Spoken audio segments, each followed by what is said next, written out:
안녕하십니까, 구독자 여러분. 모자란 글솜씨지만 이렇게 용기를 낸 이유는 우리 딸이 하도 기가 막힌 일을 당하고 이혼을 해서입니다. 어디든 제보해서 망신을 주고 싶은 마음입니다만 요즘은 이런 채널을 통해서도 속풀이를 할 수 있다는 것이 참 신선하네요. 확실히 시절이 변하긴 했나 봅니다. 가정 내 이야기 털어놓는 것이 쉬운 일은 결코 아니지만 어딘가에 허심탄회하게 털어놓으면 정신적으로 도움이 된다는 이야기를 들어서 한번 사연을 시작해 보도록 하겠습니다. 제가 오늘 들려드릴 이야기는 저의 이야기는 아니고요. 작년에 힘든 일을 겪은 우리 딸 부부의 이혼 사연입니다. 저는 60 중반의 나이입니다. 자식은 우리 큰딸이랑 올해 28짜리 막 취직 성공한 아들이 하나 있습니다. 우리 남편은 우리 딸이 결혼해서 딸 낳고 손주가 첫돌 맞이하는 거 보고 저보다 먼저 떠났습니다. 정말 열심히 평생을 성실하게 살았던 사람인데 퇴직하고 경비 일한 지 딱 4년 만에 췌장암을 얻어 투병하다가 1년도 안 돼서 죽었어요. 남편이 암에 걸리고 보니 경비 일하면서 많이 힘들어했던 게 참 마음에 걸리더군요. 집에서는 힘들다는 말을 저 걱정할까 봐 직접적으로 한 적은 없었습니다만 제가 남편이 일하는 아파트 단지에 간식 챙겨주러 잠깐 갔다가 안쓰러워서 당장 그만두라고 했던 일 한 번 있었습니다. 우리 남편이 근무하는 이평 남지 근무소는 그 더운 날 선풍기 한 대만 돌아가고 있었습니다. 일그러진 얼굴로 부채질을 하다가 제가 찾아온 걸 보고 깜짝 놀라며 웃는데 마음이 너무 아팠죠. 제가 속상해하면 남편이 혹여나 마음 쓰일까 싶어 일단 가져온 간식을 경비초소 안에 차려서 먹으라고 할 때였습니다. 웬 내 나이 또래로 보이는 아줌마 하나가 내려와서는 대뜸 경비초소 문을 열더니 이러대요. 아저씨! 지금 근무 시간에 누가 그런 거 먹으래요? 농땡이 부리는 건가요? 경비면 오가는 사람 이상한 놈이 있는지 잘 감시할 것이지 이래도 되는 거예요? 아이고 분유 회장님, 우리 집사람이 날 덥다고 간식을 좀 챙겨와서 이제 막 한 입 먹었습니다. 근무는 자질 없이 하니까 마음 놓으세요. 그러더니 저의 화난 표정을 보고는 휙 돌아서 가버리더라고요. 그때 제 심정 굳이 말 안 해도 다들 짐작이 가시죠? 제가 그만두라고 그 돈 없어도 충분히 산다고 화를 냈는데 남편은 그저 허허 웃으면서 자기는 아무렇지 않답니다. 그마저도 오래 할 일도 아니니 끝까지 하고 싶다면서요. 자기를 위해서가 아니고 저를 위해서 못하는 날까지는 하고 싶다고 했죠. 저는 그 일 있고 나서 약자에게 함부로 하는 사람을 아주 경멸하게 되었습니다. 그 고생을 하더니만 우리 남편이 얼마 후 암을 진단받은 겁니다. 제가 본 것만 그 정도였지만 아마 갑질 아닌 갑질 많이 당했을 거라 생각합니다. 남편이 암 진단받고 나서도 다행히 보험을 든든히 들어놓은 덕에 도움을 많이 받았지만 암이라는 병은 일단 돈이 없으면 치료가 참 어려운 병이라 그때 돈을 많이 까먹었었습니다. 그러다가 남편이 죽고 나서 제 앞으로 몰래 모아놓은 노후자금 계좌를 발견했는데 어찌나 눈물이 났는지 모릅니다. 자기 죽을 날 받아놓고도 나 때문에 끝까지 신경 쓴 사람이었죠. 그때 제가 우리 사위 도움을 많이 받긴 했습니다. 지금은 천하의 죽일 놈이 되었지만 우리 큰 사위는 그때만 해도 저에게는 든든한 아들이나 마찬가지였습니다. 특히 우리 가족에게 힘든 일이 생기자 큰 사위의 존재가 정말로 의지가 되더군요. 그런데 그때는 별것 아니라 생각했던 것이 지금 생각하니까 아차 싶은 일이 있긴 했습니다. 우리 남편 죽고 장례 치를 때였습니다. 사위의 후배라는 사람들이 우르르 와서는 관도 들어주고 많이 도와줬습니다. 우리 사위는 호리호리하고 키가 큰 편인데 어찌 하나같이 후배들은 씨름 선수같이 생겼는지 제가 놀라서 사위에게 물어보기까지 했습니다. 김서방, 대체 저희들은 어찌 아는 사람들이길래 장례식 내내 와서 자리를 지켜주는 건가? 어휴, 덩치들이 죄다 장난이 아니구먼. 혹시 운동하는 사람들인가? 아닙니다, 장모님. 고향 후배들인데 지금은 다들 서울에 올라와서 제 사업 도와주는 친구들이에요. 인상은 저런데 다들 내 말이면 꿈뻑 죽는 애들이니까요. 뭐 부탁할 거 있으시면 주저 말고 다 말씀하세요, 장모님. 아이고, 부탁할 게 뭐 있겠나. 여기 와서 있어주는 것만 해도 고맙지. 내가 신경 못 쓰면 자네가 저희들 먹을 거랑 잘 챙겨주게. 그런데 우리 딸은 사위 후배라는 사람들을 영 좋아하지 않는 듯한 눈치였습니다. 자기는 결혼 전에 만난 적도 없었던 사람들이라고 너무 무섭게 생겨서 싫다고 하더라고요. 그때는 제가 딸을 꾸짖었습니다. 여기까지 와서 있어주는 일은 아무리 친구라 해도 힘든 일이라고요. 마냥 고맙게 생각하라고 했어요. 우리 사위가 곁을 지켜주니 얼마나 든든한지. 또 말도 참 싹싹하게 하는 사람이 우리 사위였습니다. 장모님, 제가 다 알아서 할 테니 다른 거 신경 쓰지 마시고 마음 놓으세요. 그래도 장인어른이 장모님 생각 많이 하셨네요. 요즘에는 상속받을 재산보다 빚이 없는 게 다행이라잖아요.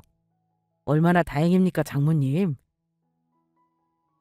나나 친엄마 둘 다 정신이 없으니 자네라도 정신 바짝 차리고 뒤처리 좀 잘 부탁하네. 늘 준비는 해왔지만 아무리 준비를 했다 해도 사별이라는 게 이런 건가 싶어. 너무 힘들고 기가 막혀서 말도 못하겠네. 당연한 말입니다, 장모님. 지금 쥐나 엄마도 제정신 아니에요.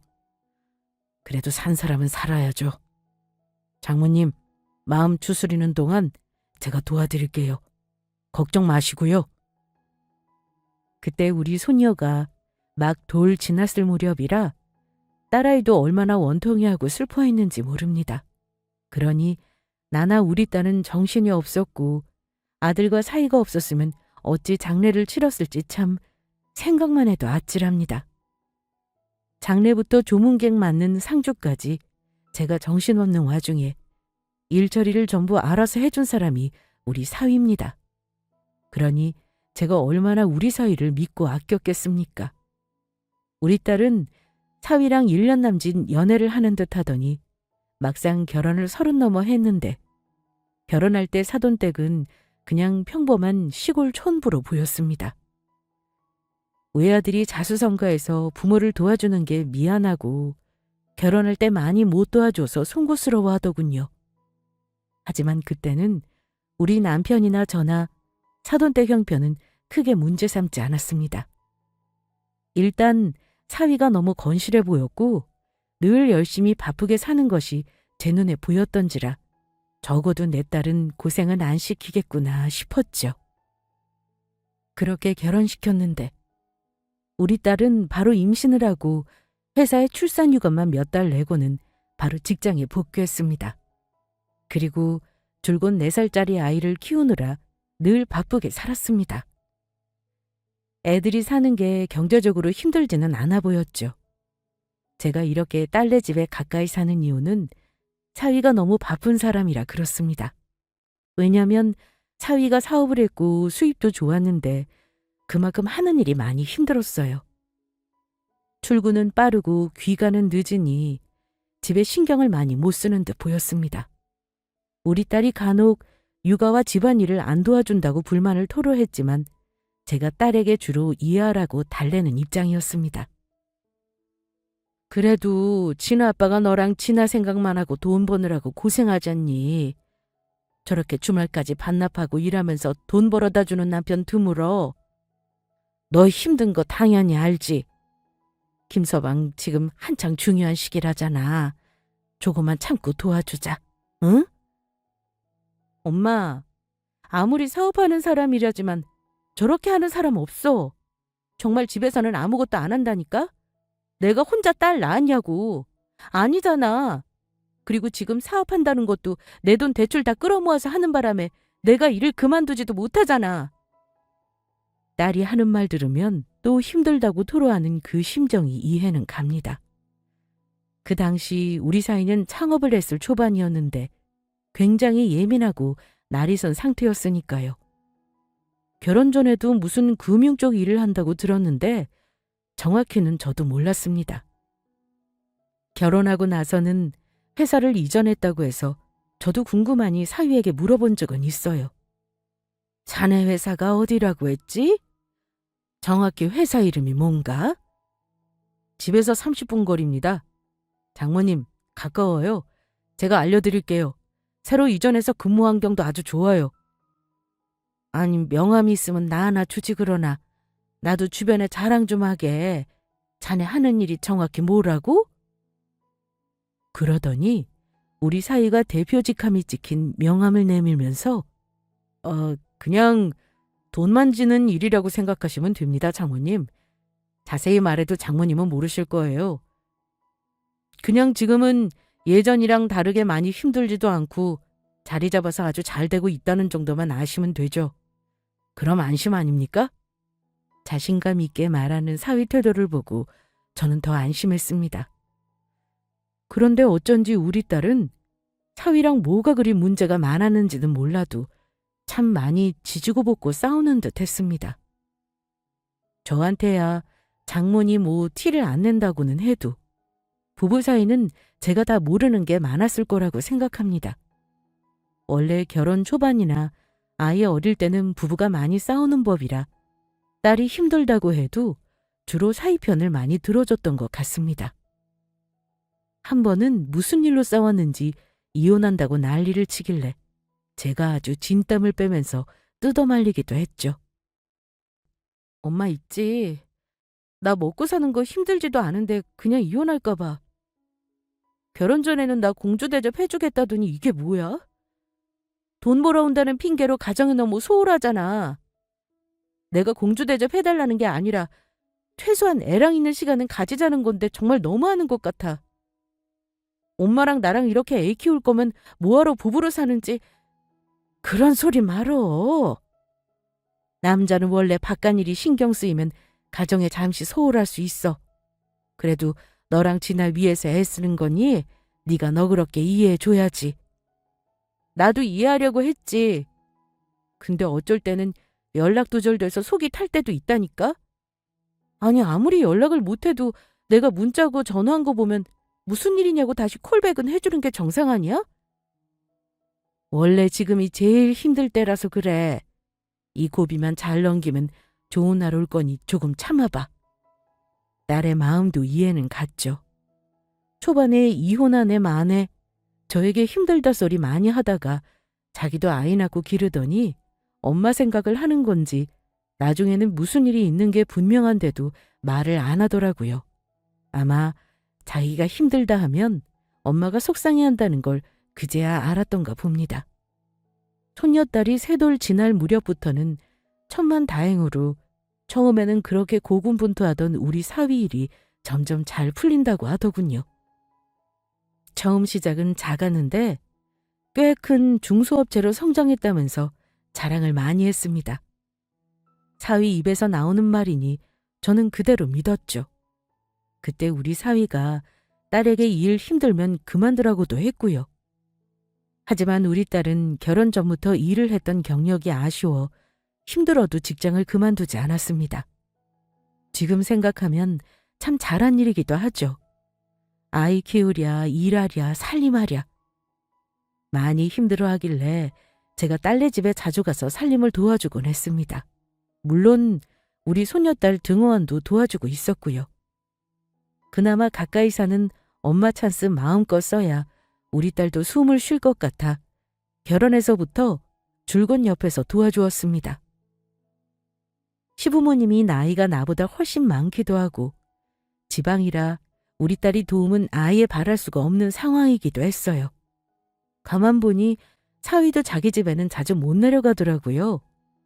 제가 우리 딸에게 가끔 안부 전화라도 드리라고 하긴 했는데 우리 딸도 어쩔 수 없이 며느리인지 자주 연락은 하기 싫어했습니다. 그리고 명절에 내려갈 때도 스트레스 많이 받았어요. 저야 그때만 해도 우리 딸이 얘기를 안 해서 잘 몰랐는데 나중에 들어보니 시어머니와 몇 번 부딪히고 안 좋은 일도 있었나 보더군요. 아무튼 시가 스트레스야 며느리라면 다 있는 것 아니겠습니까? 우리 딸이 힘들다고 해도 자주 시댁에 가지 않으니 그때만 참으라 하고 달래곤 했습니다. 사위가 승승장구하면서 조금은 여유가 생기길 바랐지만 어디 일이 그런가요? 제가 사위 하는 일을 자세히는 모르지만 뭐 늘 얼굴 한번 보는 것도 힘들었으니까요. 명절을 앞두고 마침 우리 딸이 이번에는 시댁에 못 내려간다는 말을 하더군요. 엄마, 이번 추석에는 진아 아빠가 많이 바빠서 못 내려간다 그러네? 애 데리고 내려가기 힘들다고 자기가 시간 내서 잠깐 부모님 얼굴만 뵙고 온대. 어머, 그러니? 안 가는 건 좋다만 너도 시부모님 전화 한 통 넣어드려. 그게 도리다. 그리고 네 시부모님은 멀리 살아서 너한테 간섭은 안 하시는 분들이니 좋은 거 아니냐. 에이, 간섭이 아니라 무관심이 문제지. 우리 진아 돌 때도 그렇고 이날 이때까지 옷 한 벌 받아 입은 적이 없어, 엄마. 아무리 시골 사는 분들이라지만 너무하셔. 먹고 살기 바쁘면 그럴 수 있어. 그래도 김서방이 잘하잖아. 그거면 됐다. 암튼 엄마, 시댁 안 내려가니까 우리끼리 명절 음식 해서 먹자. 그래, 그러자. 우연히도 부르고 니들 좋아하는 거 다 해줄게. 김서방이 잡채랑 갈비 좋아하지? 엄마가 재료 사올게. 같이 지나 봐주면서 하면 되겠다. 오래간만에 이모도 부를까? 그래, 엄마. 근데 진아 아빠가 명절에도 과연 시간이 날까 모르겠다. 원래 남들 쉬는 날 더 바쁘다길래 말이야. 대체 왜 그런지는 알 수 없지만. 에잉, 아무리 그래도 명절에는 쉬겠지. 네가 신랑한테 뭐 먹고 싶은 거 있는지 미리 물어봐. 엄마가 해줄게. 그런데 얼마 후에 우리 딸이 말하기를 사위가 명절에는 하루도 시간을 못 낼 정도로 피크타임이라는 겁니다. 돈이 제일 벌릴 때가 명절과 연휴와 쉬는 날이라더군요.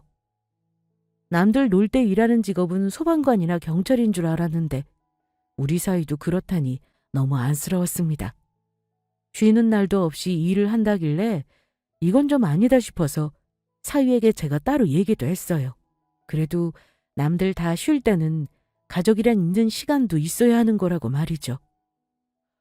김서방, 아무리 그래도 명절은 가족이랑 같이 보내야지. 연휴 내내 일하면 힘들잖아. 하루도 시간 못 내는 거야? 사위가 너무 바쁘게 사는 것 같아 하루 정도는 시간을 내라고 했지만 사위가 웃으며 마다하더군요. 물 들어올 때 노를 저어야 한답디다. 장모님, 사람 일이라는 게 또 모르는 거지 않습니까? 잘 될 때일수록 쉬지 않고 바짝 당겨서 벌어야죠. 물 들어올 때 노저란 말 있잖아요. 저는 괜찮습니다. 그래도 밥은 먹으면서 해야 할 거 아닌가. 당일에 잠깐이라도 집에 들를 수는 없어? 회사가 먼 것도 아니잖아. 아이고, 장모님, 괜찮다니까요. 음식 해놓으시면 제가 늦게라도 퇴근해서 먹을게요. 장모님 잡채랑 갈비는 제가 꼭 먹어야죠. 그래, 정 그렇다면 어쩔 수 없지. 내가 맛있게 해놓을 테니까 늦게라도 꼭 먹도록 하게. 그리고 김서방, 아무리 일이 좋다고는 해도 우리 진아 마냥 어린아이로 있는 거 아닐세. 애는 금방 커. 이럴 때 아이랑 시간 많이 가지고 추억 만드는 것도 돈 버는 것만큼 중요한 일이야. 나중에 나이 먹어보게. 지금 이 시기 추억 하나씩 꺼내보면서 사는 게 부부야. 그러니까 바쁘더라도 진아 엄마랑 진아도 신경 좀 쓰게. 내가 부탁하네. 예, 저도 당연히 그렇게 하고 싶죠. 진아 엄마가 저에게 불만이 많다는 것도 알고 있습니다. 그 부분은 앞으로 저도 노력할게요, 장모님. 걱정 마세요. 그래, 자네가 내 말 이해하니 다행이구만. 열심히 일한다는 사위가 기특하기도 했지만 쉬는 날도 없이 저렇게 살아야 하나 안타깝더군요. 왜냐면 가족끼리 보내는 시간도 중요한데 너무 눈앞에 금전만 쫓는 것 같고 인생 재미를 모르는 것 같아서 말이죠. 딸에게 듣자니 사위는 장모 말이 신경 쓰였는지 시간 내서 외식도 하고 아이 데리고 수영장도 다녀왔다고 하더군요. 우리 딸이 그리 말은 하는데 언제부턴가 자꾸 얼굴이 어두워 보였습니다. 저한테 뭔가 말을 안 하는 것이 있기는 한 듯 싶었는데 물어봐도 말을 안 하길래 그냥 대수롭지 않게 넘겼어요. 그때 우리 딸을 더 추궁해서 물어봤어야 하는데 그러지를 못했습니다. 우리 딸이 왜 얼굴이 어두워졌는지 조금 더 후에 말씀드려야 할 것 같습니다. 아무튼 사위가 제 말대로 딸내미에게도 신경을 썼다는 말을 듣고 저는 마음이 좀 편해지긴 했습니다. 그리고 명절 전날 딸네 집에 갔더니 연휴임에도 사위는 또 일을 하러 갔다고 하더군요. 우리 딸과 명절 음식 먹기로 했으니 아들도 불러서 같이 음식도 만들고 즐거운 시간을 보냈습니다. 근데 애들도 맛있게 먹으니 사위 생각이 짠하더라고요. 예, 자고로 음식은 막 했을 때 먹어야 하는 건데 어쩌니. 김서방도 오늘 집에 있었으면 같이 먹는 건데 다 김서방이 좋아하는 거라 마음에 걸리는구나. 아유, 걱정하지 마, 엄마. 그 사람 집에 오면 냉장고 뒤져가면 알아서 잘 챙겨 먹으니까. 그래도 명절에 일까지 하는 사람이 안쓰러워서 그래. 아휴, 아무래도 안 되겠다. 뜨뜻할 때 먹게 전이랑 잡채랑 갈비랑 이것저것 통에 좀 담아봐. 넉넉하게 담아서 직원들하고 나눠 먹으라고 해야겠어. 명절에 다른 직원들도 고생할 거 아니냐. 사장이 저리 나와 있으면 직원들도 얼마나 눈치를 보겠어. 얼른 넉넉하게 싸서 갖다 주고 오자. 우리 진아 아빠 회사 간다고 하면 기겁하고 싫어할 텐데. 지난번에도 내가 일이 있어서 지나가다가 밥이나 같이 먹자고 회사 앞에서 나오라고 했는데 막 뭐라 하더라고. 연락도 없이 왔다면서. 그때 시간이 늦은 것도 아니었는데. 암튼 엄마 좋은 생각 아닌 것 같으니 가지 말자. 우리 딸은 가지 말자고 했지만 명절 전에 사위 회사 직원이 모두 다 나와 있는 것도 아닐 텐데 뭐 그리 싫어하겠나 싶었습니다. 네가 자꾸 이러니까 김서방도 자꾸 집에서 말이 없어지는 거야. 그래도 김서방이 엄마한테는 너무 잘하는 사람이잖니. 네가 힘든 거 엄마가 잘은 모르겠다만 오늘 같은 날 음식해서 갖다 주면 얼마나 좋아하겠어. 얼른 채비해. 아마 김서방 좋아할 거다. 살살 타일렀더니 결국은 딸도 주섬주섬 외출할 채비를 했죠. 손녀는 아들에게 잠시 맡기고 저는 딸과 잔뜩 음식을 싸서 사위 사무실로 향했습니다. 멀지 않은 거리지만 사무실 이전하고 가본 적이 없어서 사위가 운영하는 회사가 궁금하기도 했습니다. 사실 명함 받았을 때 제가 몇 번 가보고 싶어 했는데 그때마다 사위가 이런저런 이유로 거절했기에 이렇게 자연스럽게 가보는 것도 좋겠다 싶었죠. 사위가 운영하는 회사는 4층 집합상가 2개 층을 전부 쓰고 있더군요. 건물 밑에서 상호와 간판이 붙은 걸 보니 참 뿌듯했습니다. 그런데 보통 회사는 창문에 저렇게 래핑을 안 한다 싶었는데 사위 회사는 건물 밖에서 보니 창문에 전부 래핑을 해서 햇볕이 잘 안 들 것 같았습니다. 너도 김서방 회사 안에는 안 들어가 본 거니? 왜 저리 창문을 다 가려놨다니? 화분도 키우고 하려면 해도 좀 들고 해야 할 텐데. 그러게. 나도 밖에서만 봤지 안에는 안 들어가 봤어, 엄마. 괜히 직원들이 사장 마누라 왔다 그러면 안 좋게 볼 것 같아서. 암튼 나는 들어가지 않고 사무실 밖에 있을게, 엄마. 저는 딸 대답을 들으면서도 창문을 왜 저렇게 다 래핑을 했는지 사위에게 물어봐야겠다 마음먹고 건물 안으로 들어섰습니다. 그때였습니다. 우리가 2층으로 올라가려는데 안내 데스크에 비스무리하게 생긴 곳에 앉아있던 경비 아저씨가 다급하게 저와 우리 딸을 붙잡더군요. 아이고, 아주머니, 여기는 어쩐 일로 오셨습니까? 올라가시면 안 돼요. 잠깐 나한테 확인 좀 받고 가셔야 합니다. 예? 아, 경비 아저씨군요. 명절인데 고생이 많으시네요. 제가 여기 2층 회사 사장 장모 되는 사람입니다. 우리 사위가 너무 바빠서 제가 명절 음식 한 거 가져다 먹이려고 찾아왔어요. 이상한 사람 아닙니다. 여긴 제 딸이고요. 그랬더니 경비 아저씨가 아주 난감한 표정을 짓는 겁니다. 아이, 2층 회사 사장님 가족이시구나. 아이고, 이를 어쩌나. 일단 조금 기다려 보시죠. 원래 업무의 사람은 가족이라도 출입시키지 않는 게 사위 되시는 분 방침이라서요. 그냥 올라가시면 제가 아주 낭패를 봅니다. 잠깐 있어 보세요. 사장님께 연락을 해보지요. 바로 그때 저의 눈에 막 전화를 하는 경비 아저씨가 조금 전까지 먹다가 우리 때문에 젓가락을 놓은 사발면이 보였습니다. 근데 순간 그 경비 아저씨 모습에 몇 년 전 죽은 우리 남편이 겹쳐 보이는 겁니다. 여기서 자기 일을 열심히 하면서도 저렇게 사발면으로 끼니를 때우나 싶어 마음이 너무 짠하더군요. 그래서 전화를 하려던 경비 아저씨에게 잠깐 사위에게 연락하지 말라고 했습니다. 아저씨, 잠시만요. 여기 좀 와보셔요. 왜 그러느냐는 얼굴로 경비 아저씨가 저에게 왔을 때 저는 아저씨가 조금 전까지 앉아 있었던 데스크 테이블 위로 잔뜩 쌓은 음식 꾸러미를 펼쳤습니다. 사모님, 왜 그러시죠? 이게 뭔데 여기다가 펼치고 그러세요? 놀라서 저에게 되묻길래 제가 그랬습니다.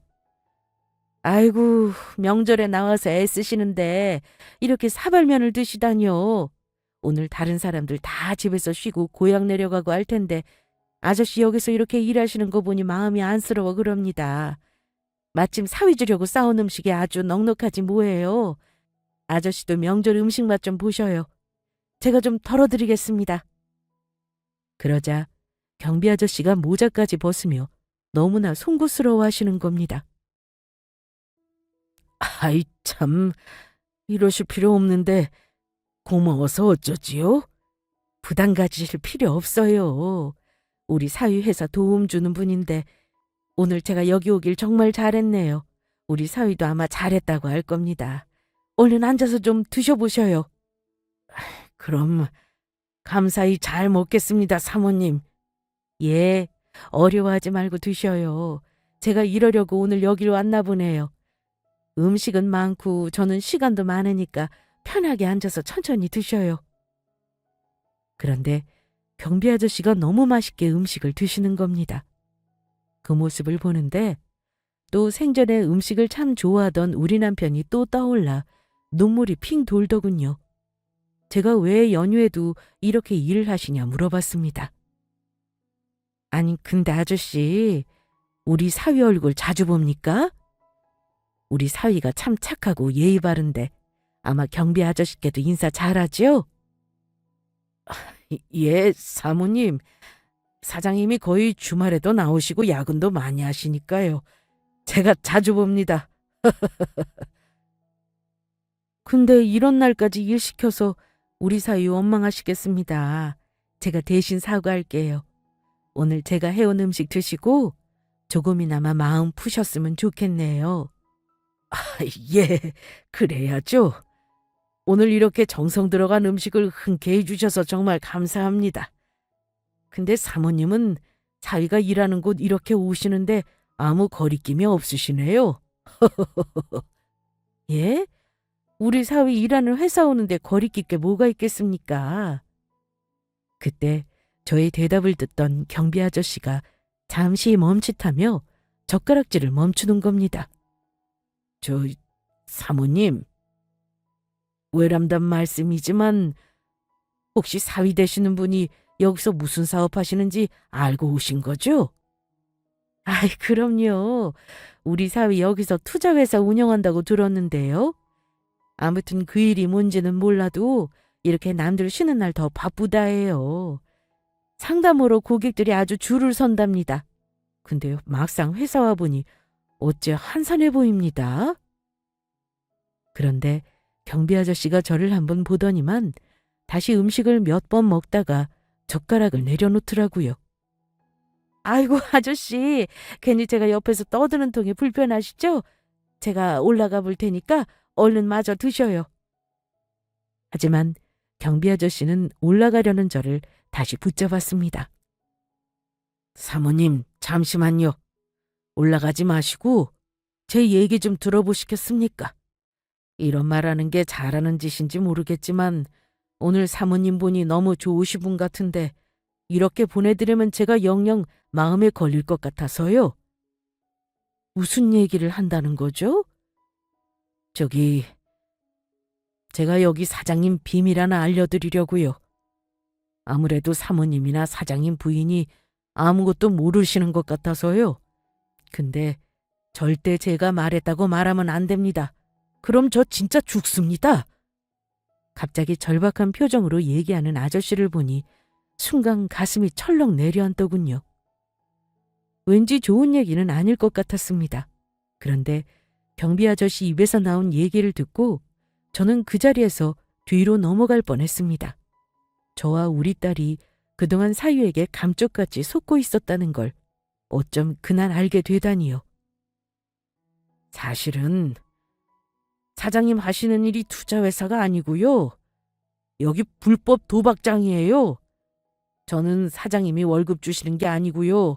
여기 건물주한테 월급 받는데 사장님이 저를 아주 함부로 대하고 깡패같이 부려먹어서요. 제가 아주 곤욕스럽던 참입니다.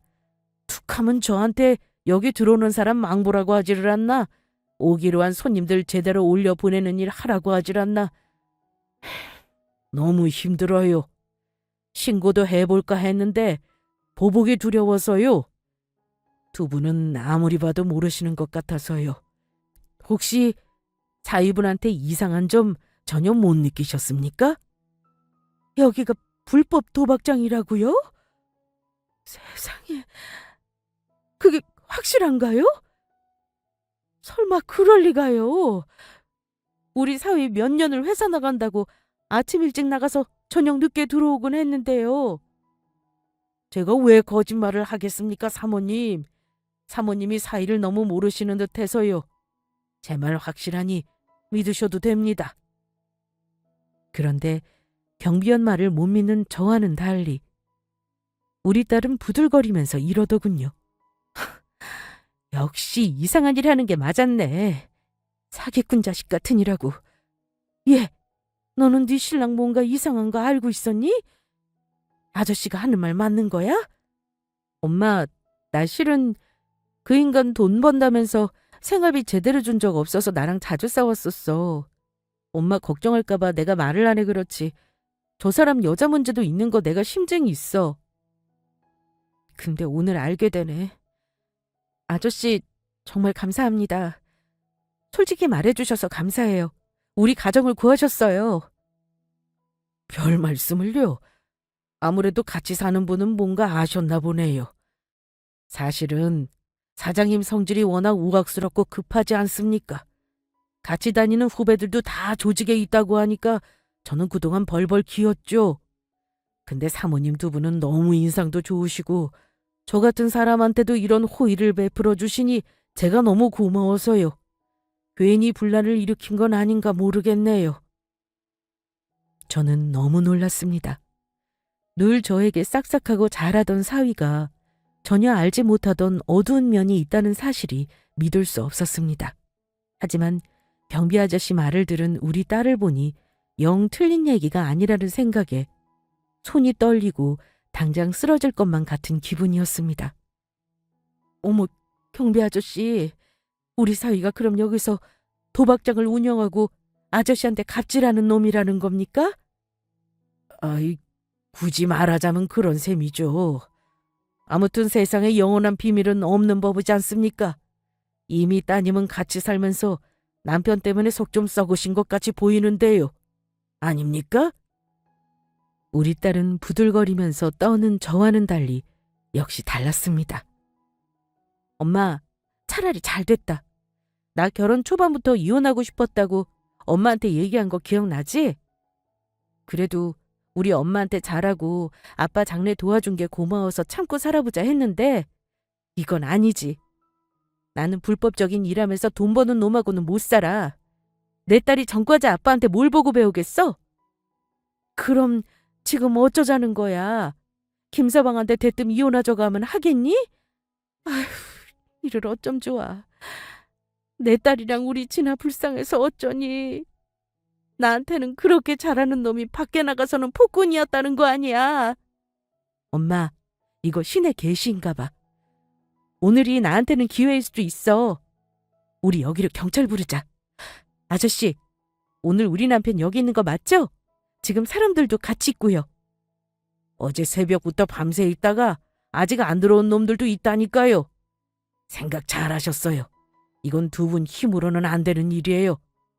사모님, 따님 말대로 공권력 도움을 받으세요. 불법 도박장 신고하면 경찰들이 아주 싹 다 잡아갈 겁니다. 아마 뿌리를 싹 다 뽑을 거예요. 따님이 생각 잘하셨습니다. 저런 놈이랑 살다가 잘못하면 칼 맞아요.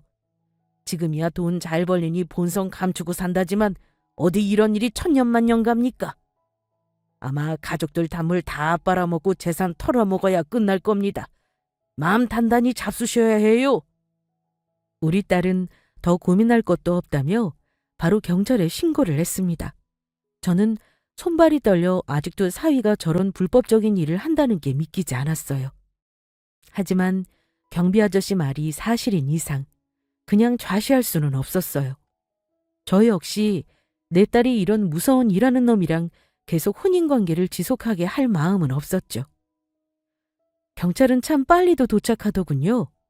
우리 딸이 정복경찰 말고 사복경찰을 요구해서인지 일단 형사 2명이 왔더라고요. 근데 하는 말이 지금 올라가면 절대 문을 안 열고 비상통로로 도망가서 소탕을 못한다고 하는 겁니다. 우두머리를 먼저 잡고 현장을 덮쳐야 한다고요. 그래서 우리 딸더러 아무것도 모르는 척 회사 앞에 있으니 잠깐 보자고 하라고 시키더군요. 우리 딸은 형사가 시키는 대로 했습니다. 근데 전화를 끊은 딸이 하는 말이요. 엄마, 진아 아빠 지금 버럭 화낸 거 알아? 회사 앞이라니까 왜 왔냐고 난리야. 내가 먹을 것만 얼른 준다고 했거든? 지금 바로 내려온대. 그래. 김서방. 오늘이 그놈 김서방이라고 부르는 마지막 날이구나. 엄마는 이렇게 손발이 떨리는데 너는 괜찮아? 아유, 우리 딸. 내가 우리 딸 얼굴 어두울 때 조금 더 캐물었어야 하는데. 그때 계단에서 누군가가 내려오는 소리가 들렸고 형사가 잠시 몸을 숨긴 사이 사위놈이 모습을 드러냈습니다. 여보! 참, 장모님! 장모님까지 여기 오셨어요? 내가 오지 말라니까 참. 먹을 거만 주고 가. 나 지금 엄청 바쁘단 말이야. 자네 실내에서 일하는 사람한테 웬 담배 냄새가 이렇게 나는 거야. 명절에 일하는 게 안쓰러워 음식 좀 싸서 왔구만. 힘들게 가져온 사람한테 타박이나 하는 건가? 그러더니 사위놈이 내 옆에 있는 경비원을 아주 죽일 듯이 쳐다보더군요. 나중에 보자는 얼굴로 말이죠. 그때였습니다.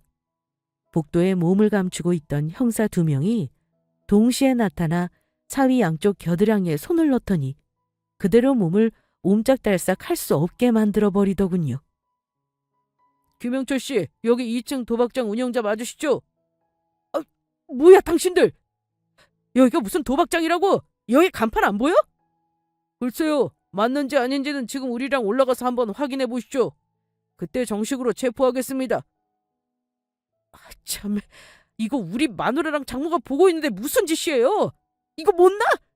나 그런 사람 아니야. 여보, 당신이 말 좀 해봐. 장모님, 아시잖아요. 이 회사 무슨 회사인지요. 그때 우리 딸이 사위에게 말했습니다. 이 회사가 무슨 회사냐니? 몰라서 물어? 거리낄 거 없으면 여기 형사님들하고 올라가서 보여드리면 되겠네. 그때였습니다. 사위놈의 표정과 눈빛이 살기를 띠며 아주 무섭게 변하더군요. 이제껏 내가 알던 사위의 얼굴이 아예 아니었죠. 아주 간담이 서늘하도록 무서운 표정이었습니다. 설마 진호 엄마, 당신이 나 신고했냐? 이렇게 말하며 저와 우리 딸을 쏘아보더군요. 김서방, 우리를 어찌 이렇게 속일 수가 있나? 언제까지 이런 범죄 저지르면서 살 생각이었어? 지나 보기 부끄럽지도 않았어? 우리 딸이 말을 안 해서 나는 몰랐네만 그동안 우리 딸이 내내 표정이 어두운 이유가 있었구만. 장모님! 나 진짜 어이가 없네. 장모님은 딸한테 남편 신고하라고 시킨 거예요, 지금? 우리 가정 잘 이끌라고 하더니만 깨라는 거예요? 그래, 나는 자네가 우리 속인 거 생각하니 소름이 돋네. 자네 같은 범죄자한테 내 딸하고 손녀를 어찌 맡기겠나? 절대 안 될 말이지. 이혼하게. 우리 딸이랑 당장 이혼해. 내가 왜요? 지금 이혼하면 내가 손해인데 절대 도장 못 찍습니다. 그러자 형사가 옆에서 그러더군요. 범죄자 놈이 합의 안 해주면 소송에서 이혼하면 되니 걱정 말고 이혼하시면 되겠네요. 자자, 일단 올라가 봅시다. 밖에 있는 지원 인력 들어오라 그래. 사위놈은 도망가려는 듯 발버둥을 쳤습니다. 놔! 이거 못 놔! 아니라니까! 여기 내 회사야, 내 회사! 저와 우리 딸은 경비원 안내를 받아 안전한 곳으로 피했는데요. 잠시 후 건물 안에서 줄줄이 굴비 엮듯이 끌려나오는 인간들을 보며 경악을 금치 못했습니다. 우리 남편 장례식장에서 본 사람들도 있더군요. 사위 역시 마찬가지였습니다. 고래고래 소리를 지르고 이제까지 한 번도 못 봤던 포악한 모습을 보는데 그제야 저는 긴장이 풀려 자리에 주저앉고 말았습니다. 아이고 가슴이야. 우리 딸 이제 어쩌나. 응? 불쌍해서 어째. 저런 사기꾼인 줄도 모르고 내가 너한테 잘하라고 다그쳤으니 이 죄를 어째. 엄마가 미안하다. 응? 엄마, 오히려 이렇게 알아서 너무 다행이잖아. 그 인간 순순히 이혼해 줄 사람 아니야. 이렇게 된 게 더 잘된 일이라 생각하자. 인정 많은 우리 엄마 덕에 그 경비원 아저씨가 도움 준 거라고 생각하자. 나는 아무렇지도 않고 너무 좋아, 엄마. 너무 홀가분해. 그래. 나쁜 놈인 거 지금이라도 알았으니 다행이지. 네 말대로 잘된 일이야. 엄마가 옆에서 진아 키우는 거 다 도와줄 테니까 너는 아무 걱정 말고 이혼 절차 밟아. 그날 난리통은 지역 카페에도 목격담이 올라왔고 뉴스에도 나올 만큼 이슈가 되었습니다. 사위놈은 당연히 구속수사를 받았고요. 우리 딸은 즉시 이혼 절차에 돌입했습니다. 사위놈은 절대 이혼 못하겠다고 버티더군요. 결국 우리 딸은 이혼 소송을 할 수밖에 없었습니다. 사위놈이 구속수감 되었을 때 이혼소장을 감옥으로 보냈더군요. 그리고 얼마 후 딸이 이혼 절차 마무리됐다면서 저에게 소식을 알려왔습니다. 집은 진작에 우리 딸 명의였고 양육비도 일시불로 받기로 했다고 하면서요. 우리 딸은 그렇게 사위놈과 옥중 이혼을 했죠. 위자료도 2천만 원 판결난 대로 처리할 예정이라며 담담히 말하는데 억장이 무너졌지만 우리 딸 앞에서 더 울 수가 없었습니다.